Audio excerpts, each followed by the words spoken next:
Well, hello, Wilmington. I have a nice, easy, breezy, fun topic for you today, and you might just learn a few things. Today we have with us the Memorial Library folks. We have with us Nathalie Harty. Hello. Hello, Nice Lisa. to have you here. Thank you for having us. And she is the library director, correct? That is correct. Yes. And then next to her is my friend Erin Driscoll. We go way back. Yes. Erin is the adult services librarian. Yes. Great to have you both. So I know a lot of people think the library is just books, but it's really not anymore. So we're going to talk about a lot of different things. We are going to share some new programs coming up with you, things that you can do to get involved with the library, how you can help them, and how they can help you. How about that? So Nathalie, I'll start with you. Yes. How long have you been the current library director? Just shy of 7 months, actually. Okay. I started last September. And today we are in, I want to say April-ish. So if you're watching this, because we're going to run this program for quite a bit, you might be at your 9-month period by the time everybody sees this, or 10. But that's not all about you in the library. You worked for the library before. Let's share that secret with the community. Yes. So in 2000, from 2002 to 2006, I was the Memorial Library's very first teen services librarian. Wow. So it was a really exciting time to launch collections and services for students from grades 6 through 12, right. And the previous library director, Tina Stewart, took me in, and we did wonderful programs for young people in this town. And there were many days when I felt I couldn't believe I was getting paid to have so much fun at work. Right, right. And I hope you apply that now as Absolutely. the big boss, right, to Yes. your crew too. Absolutely. What's it like going from, well, you had some time in between there, other libraries, but what's it like going from teen librarian to now budgeting and funding and payroll and insurance, all those things? What does that feel like? Because you probably don't get to do as much book stuff as you might like to do. I don't. I mean, I do jump on to a public service desk every once in a while, which I still enjoy doing. Right. But it is a very different role. I feel very responsible for many more things, and I don't always have the answers, but I always try to get the answers. Right. And it's a lot more collaboration with other town departments. Right. And other community organizations as well. Mm-hmm. I applaud you, because I was at the select board meeting. I actually covered that meeting, the finance committee meeting, where you had to speak, and I was really proud of you, because I know that was a lot to answer those questions, and they were really good with you, understanding that you were giving them the answers, but that it was your first time. How was that for you? I mean, I always get a little nervous when I'm doing some public speaking. Of course. So it was, I felt like I was well prepared, but yeah, just a little nervous. Yeah, and they were supportive too, and that's the money piece. So yes, that's even a little more pressure than sitting here and talking to me. Absolutely. Right? But you did a great job, so I want to applaud you for that. Thank you. So tell me about your mission for the library, how you would like to see things evolve, and what you're doing a little differently.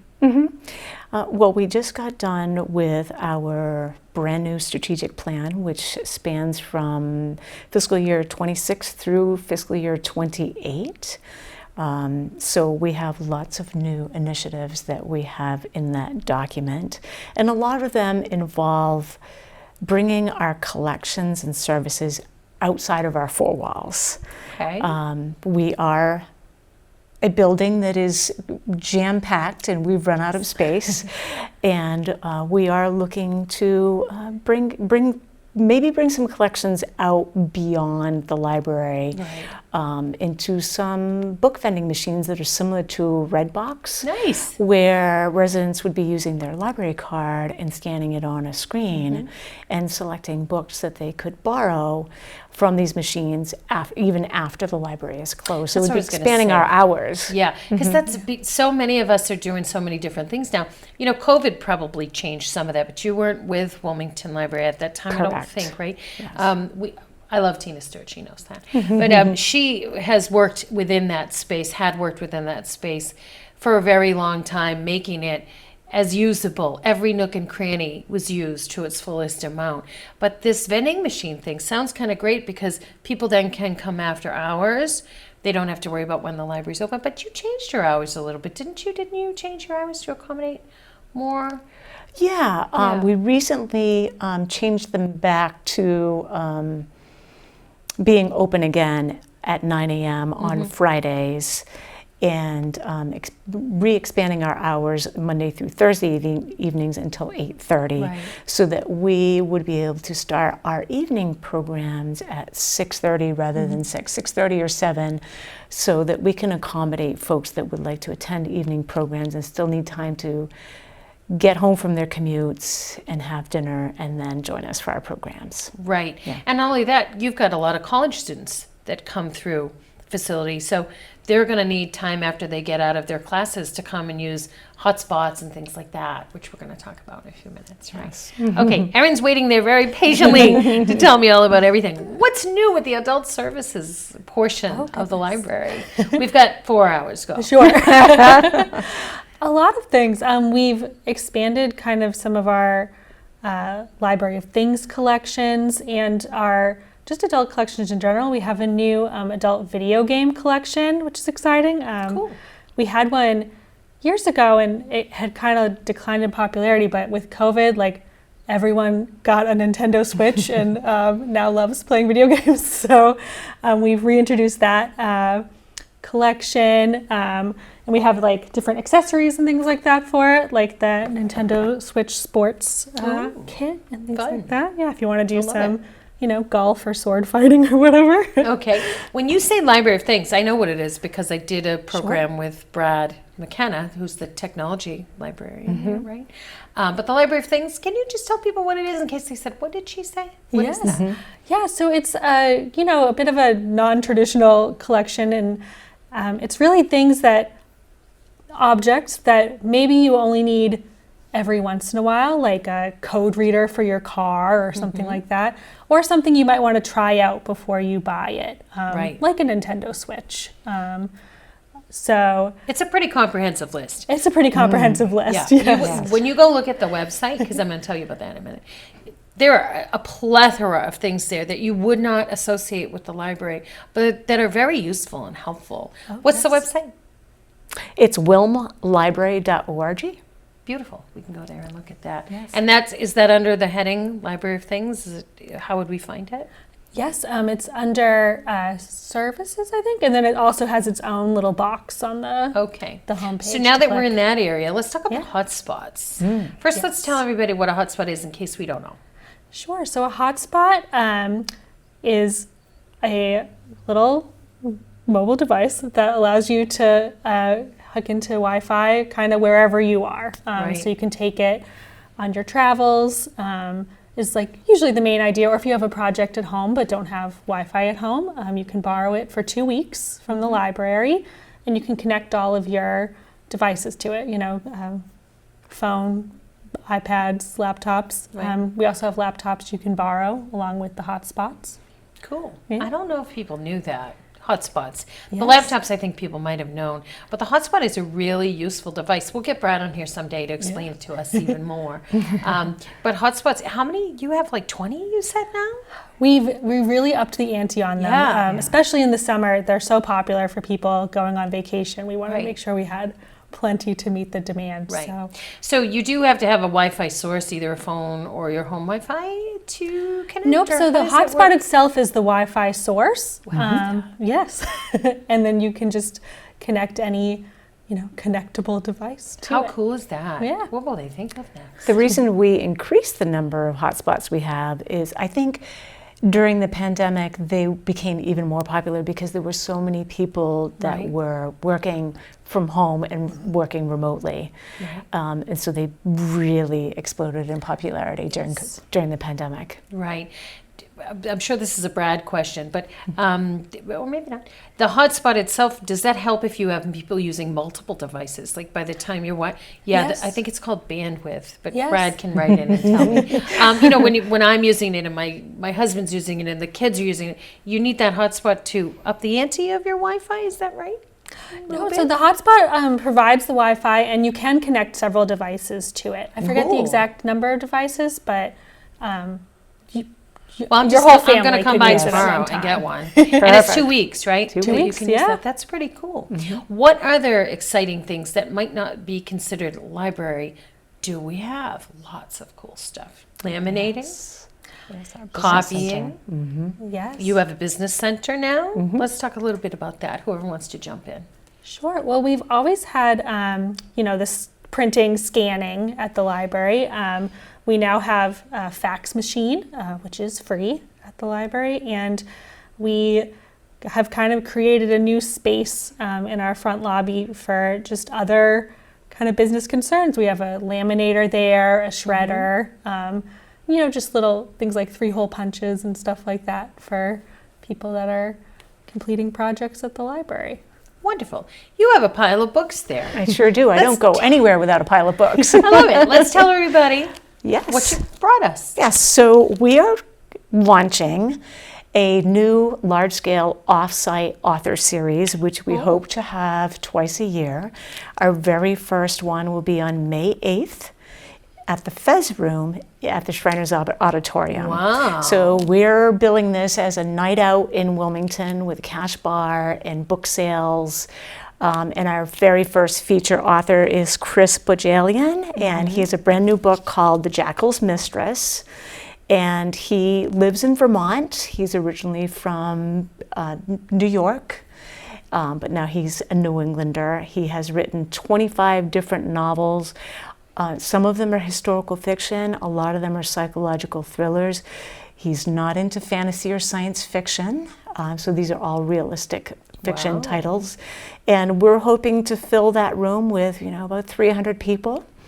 And people will get to meet him and get their book signed. That's And quite a large undertaking. it is. This is a project that I was involved in my previous library Yes. in Ipswich. And it's been happening for 7 years, and it's a lot of work, but it's very gratifying. I really have a passion for bringing readers and authors together. Okay. How do we get tickets for this event or more information? Yeah, you can go to wilmlibrary.org and click on our events calendar and just register. It's completely free to attend, unless Wow. you're planning on buying a drink or buying a copy of the book. Okay. Yeah, so we already have close to 50 people registered. That's so amazing. don't That's wait. that's a really nice room too. That's at the Yes. Shriners, right? It is. So that's a really nice room. That's a good get. How did you get this author to Well, come? I've actually worked with this author before at my previous library, so I thought we'd bring him back now that he has a brand new not? book. I love it. All right, what else do you have And there? then we also have another author event happening offsite on July 22nd Okay. at 6 p.m. And we just found out today this one will be hosted. We'll be hosting it at the large community room at the brand new senior center. Wow. So we're very excited to partner with them as well. This author is Jarrett Krasaska. He is a graphic novel artist. So if people aren't familiar with graphic novels, they're feature-length comic books. And some people may know him by the Lunch Lady series.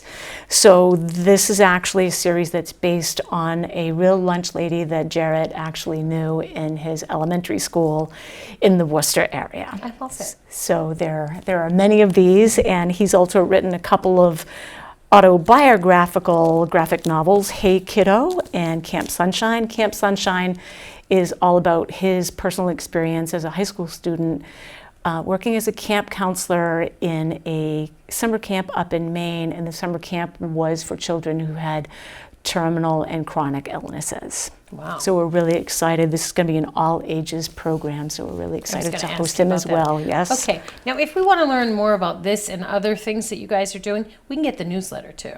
Your newsletter is really good. Who wants to tell me about that? Yes, please subscribe to the newsletter How do we do that, Erin? on our website. Join Beautiful. the newsletter, yes. Okay. Or give us a call. We'll add you on. You have Absolutely. copies available anyway, right? People can come into the library and get them.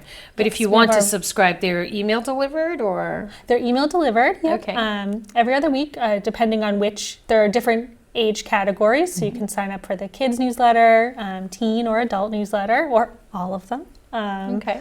And we also have our events brochures at the library too. that Nice. cover about a And month there at a is time. that is jam-packed, full of fun stuff. One of the things you usually do is the summer reading program. Yes. Do you want to talk a little bit about that? Sure, we're excited. It's kind of a fun theme this year. It's called Level Up at Your Library. And so it's all about playing games, solving puzzles, any kind of game, video games, board games, and just all about play and community. So, Okay. yeah. And then you usually have a nice lawn party, I think, at the end, Yes, right? yes, our end of summer bash, which is Okay. going to be August 14th, I believe. Nice. Yeah, we'll have a band and some food trucks and games. And, Fun. Yeah. Okay. And you also have new museum passes, or more broad-based. We do, yes. You want to tell me about it? Yeah, we added, I think it's at least 10 new museum passes in the last Wow. year. And museums and other institutions, like we now have Boston by Foot, which is like a tour company in Boston, which is really fun. The Basketball Museum of History in Springfield, New England Botanical Gardens, all kinds of fun summery escapes. Okay. And usually, Nathalie, how would someone get a pass if they wanted one? How does that work? Usually, is it for people? How does that work? It actually varies by which kind of venue or museum it is. Okay. Sometimes it's 4 people, sometimes it's 2. Sometimes they're discounted, sometimes they're completely free. But residents can actually reserve them online through our website, or they can call us and we can reserve them for them, or they can come in person and reserve them. Wonderful.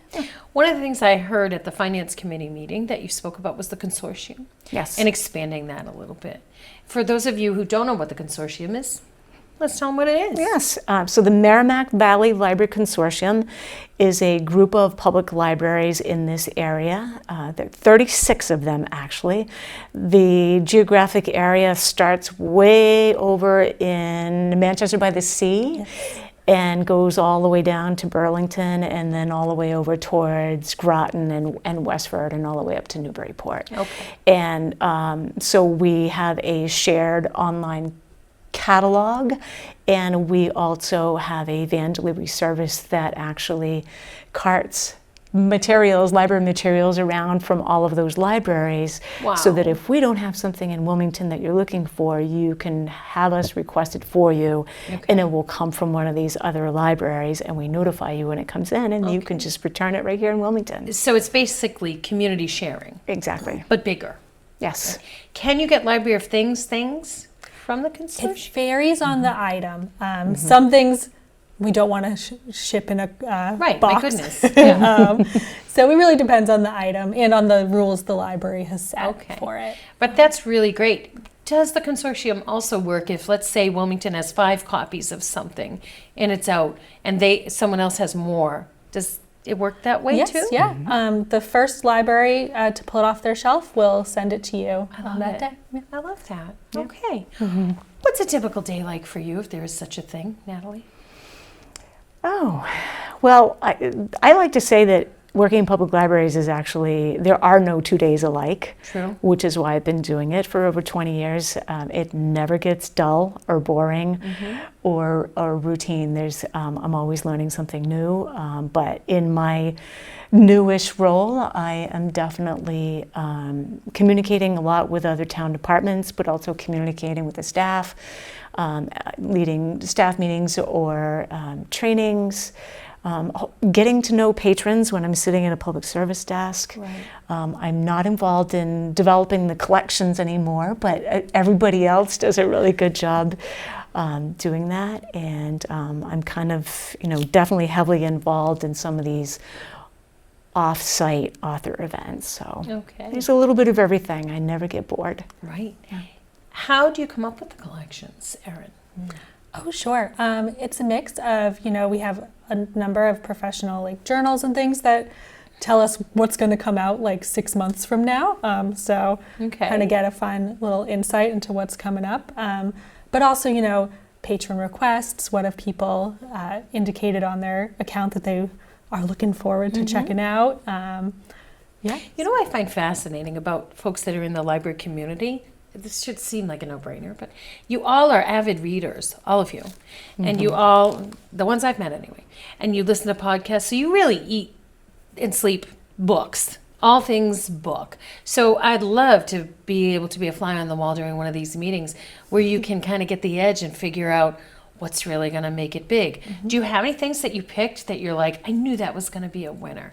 Anything that you picked for the collections that you felt like, I saw this train coming down the track because I was thinking about graphic novels. And I know we had talked about that one time before, you and I together. That has really exploded, Yes. the graphic novel industry in general. And people's, I think, being more open to it and more open about that they're reading it. Yes. Yeah. So how do you really figure out what's on the cutting edge? Yeah. I know. You need a crystal ball. Yes. Yeah. Yes. Yeah. It's, book talk really helps for people unfamiliar. That's kind of the book end of TikTok. Really kind of gives you an idea of what's kind of bubbling up. Right. And I've noticed too, your website is really comprehensive. I love how you have each staff member listed with what their favorite books are and a question about books and things like that. So I can imagine the meetings is everyone kind of chiming in with their own concepts of what would work. Like I know Lisa Crispin, shout out Lisa, who's a cook. So everybody on the staff has a different kind of niche, and it must be really nice to be able to collaborate together like that. And even though we're a small town, relatively, it has that big town feel. Even though the library is relatively small, it has a big town feel because there's nothing you can't get in Wilmington that you could get elsewhere, I don't think. Right. Yeah. And it's exactly true, though, we do talk to each other about books. I was just speaking with Lisa, actually, about cookbooks because I just noticed the other day that Stephen Colbert has a brand new cookbook. So hopefully we're getting that in our collection. Oh, it's pre-ordered. It's on ordered, good. Did you know that Martha Stewart and Snoop Dogg has a cookbook too. It's really good. Yeah. And it's well written and it's a really nice book.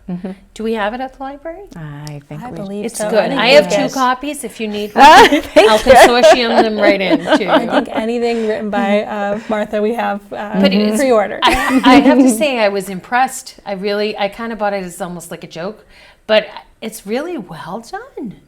Yeah. Is there anything final you'd like to tell us? There's so many things going on at the library. We can't certainly cover them all. Is there anything we missed or more that you would like to talk about? Did we miss anything? I don't know. We had a pretty comprehensive. I welcome everyone to come and see us in person or reach out to us on social media. And perhaps even since we are launching this large-scale author series, maybe let us know what authors you'd like us to bring to Wilmington. Yeah. And good that you had the in with the first one. Yes. And hopefully that will drive that engine forward for you to get more, right? Anything, Erin, you'd like to add? I mean, I know there are a lot of children's programs. I know you're the adult services librarian. And I think most people expect that from libraries today. But Wilmington has a very comprehensive children's library and also quite a lot of room. Do we want to add anything in about that? I mean, there's like baby play days. There's all kinds of stuff. Really. Actually, speaking of graphic novels, one of our youth services librarians actually just launched a graphic novel book club for grades 4 and 5. Yes. Wow. And I think we're into our 2nd month and it's going well, and they get to select which graphic novel they'd like to read. And they do a related craft, and have a snack. So we're hoping that will grow. And if I may take the opportunity, I would like to shout out to the Friends of the Wilmington Memorial Library. They are generously supporting our new offsite author series, which I keep forgetting is called Behind the Books. So the Friends are generously supporting the funding of that, as well as I'd like to say kudos to the Shriners staff as well, because we are able to use the Fez room without charge. So wow, that's really generous of them to donate. A wonderful partnership. Great. And I know the Friends of the Library, we're in April, they just had their jewelry sale, which is always amazing. So that helps to fund things that you would have trouble funding otherwise, right? And we don't want to go too much into funding, but Wilmington's okay. But it's nice to have the extra for the little added trim. And they accept donations year-round, too, for the jewelry sale. So if anyone's cleaning house and wants to offload some jewelry, we accept it year-round for that sale. Anything final you'd like to say before we close today? I can't think of anything we didn't cover, but I will say go to the website, which is wilmlibrary.org. Okay, and you can subscribe to the newsletter, which will tell you anything you want to know. And same thing with the website, everything is there, soup to nuts. Or you can always call or just go visit. Follow us on social media. Yes. Okay. Thank you, ladies, Thank you so much for for being with having us us. today. And I just want to thank you for watching and remind you that the next time someone asks you, where's Wilmington, you tell them right here and right here on WCTV. Happy reading.